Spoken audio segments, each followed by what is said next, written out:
Nah, itu dia. Itu persis inti pemikiran yang mau kita kulik bareng-bareng hari ini yang kita rangkum dari berbagai materi tentang Timothy Ronald.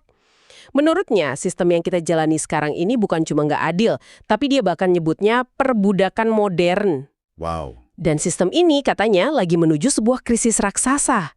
itu klaim yang kuat banget. Jadi, misi kita hari ini adalah membedah klaim itu. Gimana dia bisa sampai ke kesimpulan itu, apa argumennya, dan yang paling penting, apa jalan keluar yang dia tawarkan. Perlu dicatat ya, kita di sini bukan buat setuju atau nggak setuju, tapi buat memahami peta berpikirnya secara jernih. Oke, mari kita mulai dari diagnosisnya. Jadi kalau kita lihat dari sumber-sumber ini ya, titik awalnya itu gagasan kalau dunia ini pada dasarnya adalah sebuah game kapitalisme. Tapi yang paling bikin saya penasaran, itu pembedaan antara kerja keras dan kerja benar. Maksudnya gimana tuh? Kerja banting tulang katanya bukan jaminan kaya. Konsepnya gini, kerja keras itu penting, tapi yang jauh lebih penting itu di mana Anda ngerahin kerja keras itu. Dia pakai analogi bekerja di ladang yang tepat di waktu yang tepat. Oke, Kan? Nah, ladang yang tepat inilah yang menurutnya dikontrol sama sekelompok kecil orang. Dia nyebut mereka para elit. para elit, ini istilah yang sering kita dengar. Tapi dalam konteks dia, siapa sih para elit ini? Dan gimana cara mereka ngontrol ladangnya? Menurut sumber-sumber ini, ya para elit itu mereka yang ada di puncak piramida sistem keuangan global. Pemilik bank besar, pengelola dana raksasa, para pembuat kebijakan. Yang saling terhubung. Betul, dan cara mereka ngontrolnya itu halus banget. Bukan pakai senjata, tapi dengan ngebentuk cara kita berpikir. Mereka katanya mendorong budaya konsumtif, beli sekarang bayar nanti, bukan budaya investasi. Dan yang paling fundamental, mereka ngontrol uang itu sendiri. Nah, ini dia. Uang. Dia punya sebutan yang keras banget buat sistem moneter sekarang. Sistem keuangan busuk. Dan dia bilang, uang yang kita pakai sehari-hari, kayak rupiah atau dolar, itu dasarnya sampah. Tunggu, sampah. Itu kan istilah yang berat banget ya. Alasannya apa? Alasannya, dan ini pilar utama argumennya, karena uang fiat itu udah nggak punya sandaran nilai yang nyata. Dulu kan uang kertas bisa ditukar sama emas. Iya, betul. Sekarang, nilainya cuma berdasarkan kepercayaan aja ke pemerintah yang cetak. Masalahnya, bank sentral bisa nyetak uang ini tanpa batas. Dia ngegambarinya kayak main monopoli, tapi satu pemain punya hak buat nyetak uang monopoli kapanpun dia mau. Wah, Mau sekeras apapun Anda main, ya nggak akan pernah bisa menang lawan pemain yang bisa nyiptain uang dari udara tipis. sebentar. Tapi bukannya banyak ekonom bilang kalau inflasi yang terkendali itu justru sehat buat ekonomi. Katanya itu mendorong orang buat belanja, buat investasi. Pandangan ini nolak itu 100% gitu. Pertanyaan bagus. Nah, dari perspektif yang kita bedah ini, argumen itu justru bagian dari penipuannya. Poin kuncinya di sini. Sistem ini tuh bukan rusak secara kebetulan. Menurutnya, inflasi itu fitur, bukan bug. Oh, jadi disengaja. Disengaja, ini mekanisme tersembunyi buat mindahin kekayaan dari para penabung dan pekerja ke para pemilik aset. Jadi, tiap kali pemerintah nyetak uang, nilai dari setiap rupiah yang Anda pegang itu diam-diam berkurang. Inilah perbudakan modern itu. Anda kerja keras buat dapat sesuatu yang nilainya sengaja digerogoti. Oke, saya mulai nangkep logikanya. Jadi orang biasa nabung dalam bentuk uang yang nilainya turun terus. Sementara itu, apa yang dilakuin para elit atau orang kaya menurut dia? Mereka dalam bentuk uang tunai. Begitu mereka dapat uang fiat, si sampah tadi, mereka bakal langsung nukerin itu jadi aset real yang jumlahnya langka. Contohnya kayak Properti. saham. Properti, saham perusahaan bagus, emas, atau tentu aja aset digital langka. Aset-aset inilah yang nilainya justru meroket pas inflasi. Jadi inflasi yang ngerugiin Anda malah nguntungin mereka. Sistem ini secara desain ya emang memperlebar jurang si kaya dan si miskin. Wah, kalau diagnosisnya kayak gitu, rasanya pesimis banget ya.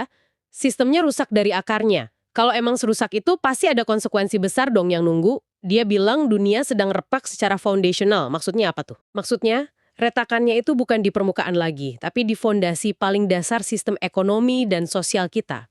Dia secara spesifik memprediksi sebuah krisis finansial global yang masif. Puncaknya sekitar tahun 2030. 2030? Pemicunya itu bom waktu utang yang udah nggak terkendali. Terutama utang pemerintah Amerika Serikat. Pas bom ini meledak, efek dominonya bakal kerasa ke seluruh dunia. Efek domino kayak gimana yang dia bayangin? Pertama, hyperinflasi di negara-negara berkembang. Dia nunjuk contoh nyata kayak Argentina dan Turki sebagai pratinjau dari apa yang bakal terjadi. Oke, Kedua, runtuhnya kepercayaan terhadap dolar AS sebagai mata uang cadangan dunia. Menurutnya, masa dolar sebagai safe haven itu akan segera berakhir. Ini bakal bikin kekacauan global karena semua sistem perdagangan internasional kan dibangun di atas dolar. jadi ini bukan cuma masalah uang nilainya anjlok, tapi di saat yang sama, nilai pekerjaan manusia juga terancam sama teknologi. Ini kayak pukulan ganda ya? Tepat sekali. Ini bagian kedua dari retakan fondasional itu. Disrupsi teknologi, khususnya AI dan robot humanoid. Menurut pandangannya, kemajuan teknologi ini bakal ngehapus puluhan bahkan ratusan juta pekerjaan. Mulai dari supir truk, kasir, sampai analis keuangan. Semuanya otomatisasi. Betul. Dan ini bakal bikin polarisasi masyarakat yang ekstrim, membaginya jadi dua kasta. Pemilik atau owner, dan yang dimiliki atau owned. Pemilik dan yang dimiliki. Bisa dijelasin lagi? Yang dimiliki ini kedengarannya ngeri banget. Pemilik itu ya mereka yang punya aset produktif, perusahaan, robot, properti, kode AI. Sementara yang dimiliki itu mayoritas orang yang udah nggak punya aset dan bahkan nggak punya nilai ekonomi dari pekerjaan mereka. Mereka bakal sepenuhnya bergantung sama sistem. Di sini dia ngerujuk ke konsep subscription ekonomi. Ekonomi berlangganan. Iya, di mana Anda nggak akan mampu lagi beli dan milikin rumah atau mobil, Anda cuma bisa nyewa atau langganan buat hidup. Dia bahkan ngutip agenda World Economic Forum yang kontroversial itu. Anda tidak akan memiliki apa-apa dan Anda akan bahagia. Ah, saya pernah dengar itu. Nah, baginya itu bukan janji utopia tapi sebuah ancaman. Oke, diagnosanya lengkap dan jujur aja cukup suram. Sistem moneter korup, teknologi mengancam. Kalau udah gini, pasti ada solusinya dong yang ditawarin. Nggak mungkin berhenti di situ aja kan? Nah, pesannya radikal banget. Berhenti main pakai aturan lama yang dirancang buat bikin Anda kalah. Aturan baru yang dia tawarin buat individu apa ada tuh? Aturan pertama, tingkatkan pendapatan secara aktif. Jangan pernah puas cuma dengan satu gaji bulanan. Aturan kedua, dan ini yang paling penting, jangan menabung dalam bentuk uang fiat. Kenapa? Nyimpen uang di bank dalam pandangannya, itu sama aja kayak nyimpen es balok di bawah matahari. Oh, pasti mencair. Pasti mencair. Sebaliknya, langsung konversi pendapatan Anda jadi aset-aset langka yang tadi kita bahas. Selain soal finansial, kayaknya ada juga soal perubahan pola pikir ya. Dia nyebut soal motong noise. Bener, ini langkah fundamental. Dia nekenin pentingnya buat secara sadar ngefilter semua noise.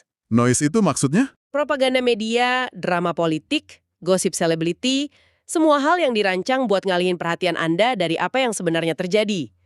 Alokasikan waktu itu buat belajar. Pelajari cara kerja uang, sejarah ekonomi. Dia secara spesifik nyebut pentingnya memahami Austrian Economics. Tunggu.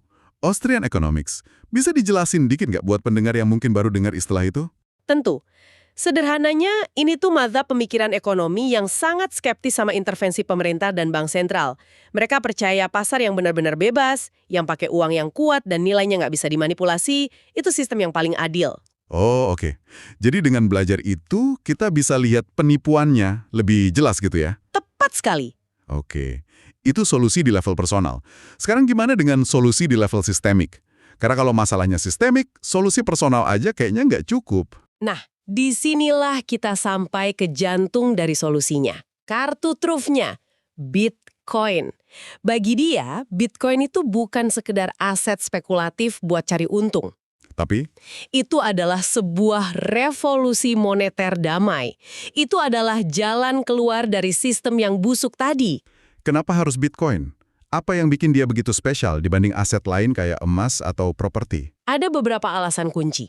Pertama, sifatnya yang terdesentralisasi. Nggak ada satupun pemerintah atau bank sentral yang bisa ngontrol Bitcoin.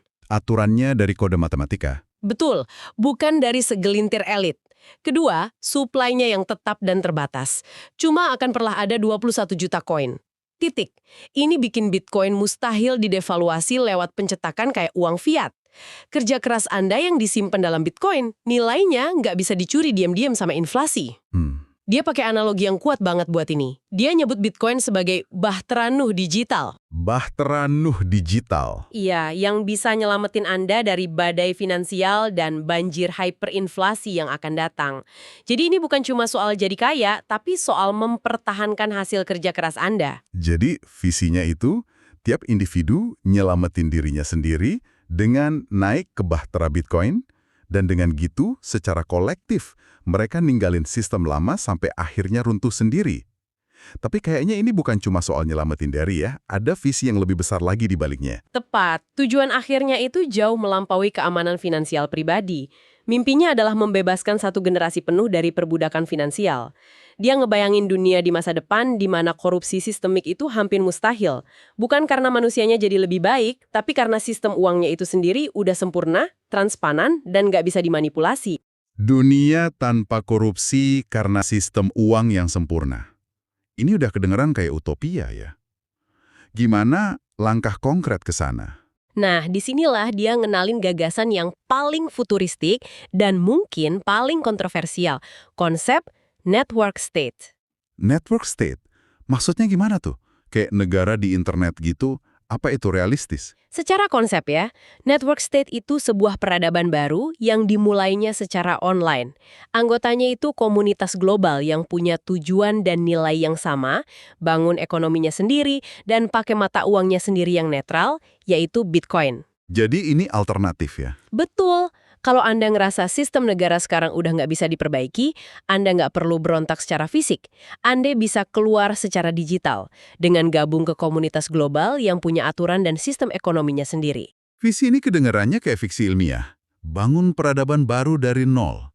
Tapi apa artinya ini secara praktis buat orang biasa? Artinya adalah harapan. Ini tawaran buat nggak pasrah sama masa depan suram yang diprediksi tadi. Ini undangan buat jadi arsitek, bukan cuma penghuni dari dunia masa depan. Sebuah visi masyarakat baru yang dibangun di atas fondasi moneter yang adil. Jadi, inilah peta dunia menurut Timothy Ronald dari sumber yang kita bedah. Sebuah sistem yang rusak, permainan yang dicurangi oleh elit, yang lagi meluncur ke krisis besar. Tapi di tengah semua itu, ada jalan keluar yang ditawarkan.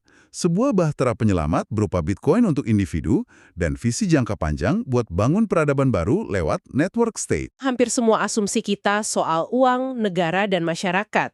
Sebuah undangan buat nggak lagi jadi pemain pasif, tapi buat memahami aturan main yang sebenarnya dan secara sadar milih buat mainin permainan yang beda.